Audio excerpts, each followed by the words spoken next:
இந்த வீடியோல ஒரு ஷேர் பிரைஸ் வந்து எப்படி கால்குலேட் பண்றாங்க, எதனால அது மேல கீழே போகுது அப்படின்றத அண்டர்ஸ்டாண்ட் பண்ணுவோம். ஸ்டாக் மார்க்கெட்ல இருக்கக்கூடிய எந்த ஒரு ஷேர் பிரைஸுமே முக்கியமா மேலையும் கீழே போறதுக்கு காரணம் சப்ளை அண்ட் டிமாண்ட். இதை புரிஞ்சுக்கிறதுக்கு ஒரு சின்ன எக்ஸாம்பிள் பார்ப்போம். மார்க்கெட்ல ஒரு கிலோ தக்காளியோட விலை வந்து பாத்தீங்கன்னா 10 ரூபா அப்படின்ற மாதிரி வச்சுக்கலாம். அதுவே நீங்க நல்லா மழை பெய்யுற சீசன்ல வந்து பாத்தீங்கன்னா தக்காளி ரேட்டு 100 ரூபா வரையும் கூட போக வாய்ப்பு இருக்கு. அதே மாதிரி வெங்காயம் ரேட்டு 100 ரூபா வரையும் போக வாய்ப்பு இருக்கு.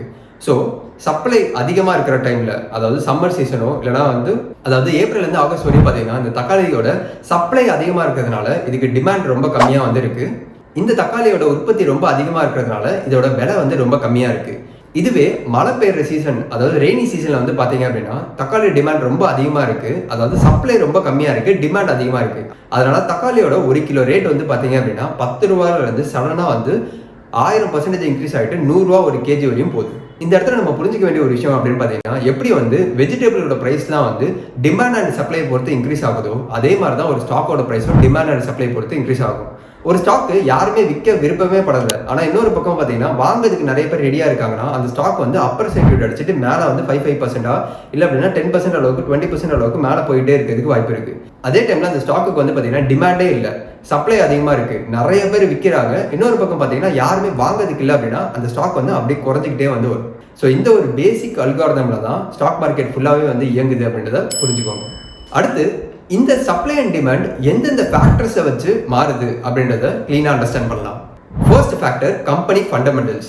இதில் earnings, revenue growth, debt levels, இந்த 3 விஷயமும் பயங்கர ஸ்ட்ராங்காக ப்ளே பண்ணும் அப்படின்ற மாதிரி சொல்லலாம். உதாரணத்துக்கு ஒரு கம்பெனியோட quarter on quarter profit and sales கண்டினியூஸாக இன்க்ரீஸ் ஆகிட்டு இருக்குன்னா அந்த ஸ்டாக்குக்கு ஆட்டோமேட்டிக்காக டிமாண்ட் இன்க்ரீஸ் ஆகிட்டு பல பேர் வாங்கணும்னு நினைப்பாங்க. ஏன்னா அப்கமிங் குவார்டர்ஸும் அந்த கம்பெனி நல்ல ஒரு ரிசல்ட் போஸ்ட் பண்ண போகுது அப்படின்ற அந்த ஒரு நோக்கத்தினால கண்டிப்பாக அந்த ஸ்டாக் வந்து வாங்கணும்னு நினைப்பாங்க.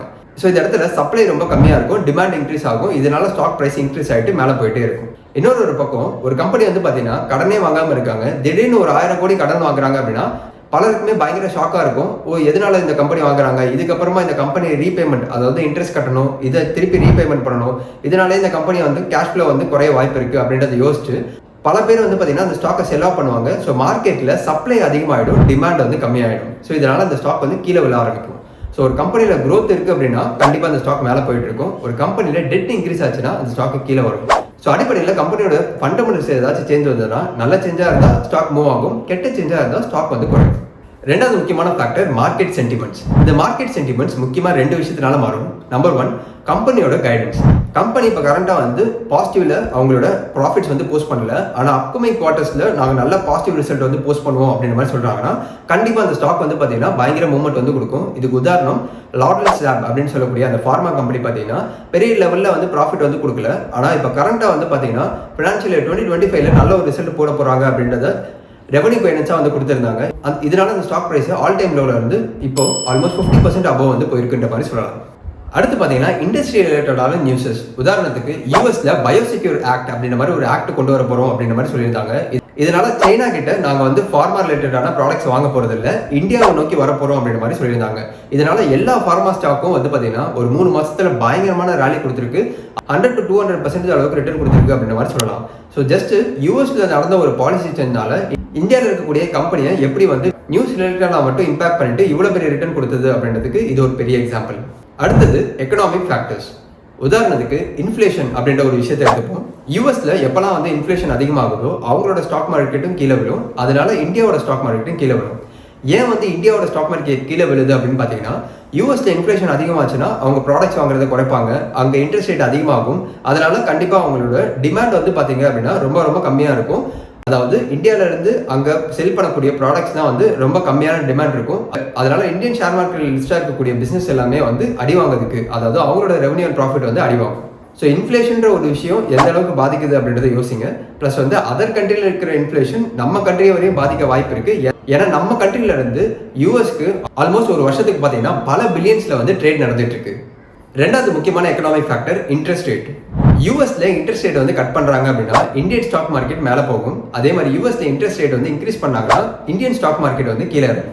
எதனால அப்படின்னா யூஎஸ்ல இன்ட்ரெஸ்ட் ரேட் கம்மியாக அதிகமாக படுத்துனாங்கன்னா நம்ம ஊர்ல இருக்கக்கூடிய சென்ட்ரல் பேங்க்னு சொல்லக்கூடிய ஆர்பிஐ வந்து பாத்தீங்க அப்படின்னா அவங்களோட இன்ட்ரெஸ்ட் ரேட்டையும் அதுக்கு தகுந்த மாதிரி அட்ஜஸ்ட் பண்ணுவாங்க. யூஎஸ்ல இன்க்ரீஸ் பண்ணாங்கன்னா இங்கேயும் இன்ட்ரெஸ்ட் ரேட் இன்க்ரீஸ் பண்ணுவாங்க. யூஎஸ்ல டிக்ரீஸ் பண்ணாங்கன்னா இங்கேயும் இன்ட்ரெஸ்ட் ரேட் வந்து டிக்ரீஸ் பண்ணுவாங்க. இல்லை அப்படின்னா ஓரளவுக்கு ஸ்டேபிளாக மெயின்டைன் பண்ண ட்ரை பண்ணுவாங்க. இதனால என்ன நடக்கும் அப்படின்னு பார்த்தீங்கன்னா, இன்ட்ரெஸ்ட் ரேட் அப்படின்ற ஒரு விஷயம் இன்க்ரீஸ் பண்ணாங்கன்னா பேங்க் அவங்களோட இன்ட்ரெஸ்ட் ரேட் இன்க்ரீஸ் பண்ணுவாங்க. லோன் எடுக்கக்கூடிய மக்களோட இன்ட்ரெஸ்ட் ரேட் இன்க்ரீஸ் ஆகும். இதனால அவங்க லோன் எடுக்காமல் போகிறது கூட வாய்ப்பு அதிகமாக இருக்குது. ஸோ மக்கள் லோன் எடுக்கலன்னா என்ன ஆகும்? மக்கள் ஹவுசிங் லோன் எடுத்தால் தான் அந்த ரியல் எஸ்டேட் டெவலப்மெண்ட் வந்து இருக்கும். அதே மாதிரி அவங்க கார் லோன் எடுத்தால் தான் ஆட்டோமொபைலில் ஒரு க்ரோத் இருக்கும். அவங்க பர்சனல் லோன் எடுத்து ஒரு சில எலக்ட்ரானிக்ஸ் ஐட்டம்ஸ் மற்ற ஐட்டம்ஸ்லாம் ஸ்பெண்ட் பண்ணால் மட்டும்தான் இந்த எக்கனாமி வந்து பெரிய லெவலில் மூவ் ஆகும். அவங்க ஸ்பெண்டிங்கை குறைச்சாங்கன்னா கண்டிப்பாக இந்த கம்பெனிஸ்லாம் வந்து அவங்களோட ரெவன்யூ அண்ட் ப்ராஃபிட்டை கம்மியாக போஸ்ட் பண்ணுவாங்க. இதனால ஸ்டாக் மார்க்கெட்டில் இருக்கக்கூடிய ஸ்டாக்ஸ்லாம் வந்து கீழே விட வாய்ப்பு இருக்குது. ஸோ நாலாவதாக ஒரு ஸ்டாக்கோட சப்ளை அண்ட் டிமாண்ட் வந்து எந்த ஒரு ஃபேக்டர்னால வந்து அடிவாங்க வாய்ப்பு இருக்குது அப்படின்னு பார்த்தீங்கன்னா இண்டஸ்ட்ரி ட்ரெண்ட். உதாரணத்துக்கு லாஸ்ட் ஒரு 3 இயர்ஸாக ரினியூவபிள் எனர்ஜி அண்ட் ஏஐ ஸ்பேஸில் இருக்கக்கூடிய பல ஸ்டாக்ஸ் வந்து பயங்கரமான ரிட்டர்ன் கொடுத்துருக்கு அப்படின்ற மாதிரி சொல்லலாம். ஸோ இதுதான் வந்து ட்ரெண்ட் சேஞ்சிங் அப்படின்ற மாதிரி சொல்லலாம்.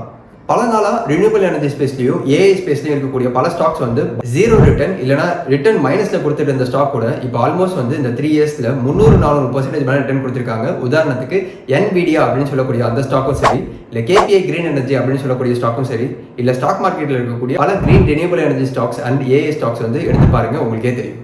ஃபைனலில் இருக்கக்கூடிய ஃபேக்டர் தான் ஸ்பெகுலேஷன் அண்ட் இன்வெஸ்டர் பிஹேவியர். இந்த வீடியோ பார்த்துருக்க நீங்களும் சரி நானும் சரி ஒரு ரீட்டைல் இன்வெஸ்டர், எனக்கு ஒரு தனிப்பட்ட ஸ்டாக்ல வந்து ஃபியூச்சர் க்ரோத் இல்லை அப்படின்னு நினைக்கிறேன் அப்படின்னா அந்த ஸ்டாக்கை கம்ப்ளீட்டாக செல் ஆஃப் பண்ணிட்டு நான் வேற ஒரு ஸ்டாக் போயிடுவேன். என்ன மாதிரியே பல பேர் வந்து யோசிச்சாங்க அப்படின்னா ஒரு செக்டாரே வந்து கீழே விழுறதுக்கு வாய்ப்பு இருக்கு, இல்லை ஒரு பர்டிகுலர் ஸ்டாக் வந்து கீழே விழுறதுக்கு வாய்ப்பு இருக்கு. இதுதான் ஒரு இன்வெஸ்டரோட பிஹேவியர்னால நடக்கக்கூடிய டிமாண்ட் அண்ட் சப்ளை. இந்த ஒரு வீடியோ மூலியமா ஸ்டாக் பிரைஸ் வந்து எப்படி மூவ் ஆகுது, அந்த ஸ்டாக் பிரைஸ் மூவ்மெண்ட் வந்து எந்தெந்த ஃபேக்டர்ஸ்னால அஃபெக்ட் ஆகும் அப்படின்றது உங்களுக்கு கிளீனாக புரிஞ்சிருக்கும் அப்படின்ற மாதிரி நான் நம்புறேன். இந்த இன்ஃபர்மேஷன் உங்களுக்கு புதுசாக யூஸ்ஃபுல்லாக இருந்துச்சுன்னா இந்த வீடியோல இருந்து நீங்கள் கீ டேக் அவேவா என்ன எடுத்துக்கிறீங்க அப்படின்றத மறக்காம கமெண்ட் செக்ஷன்ல சொல்லுங்க.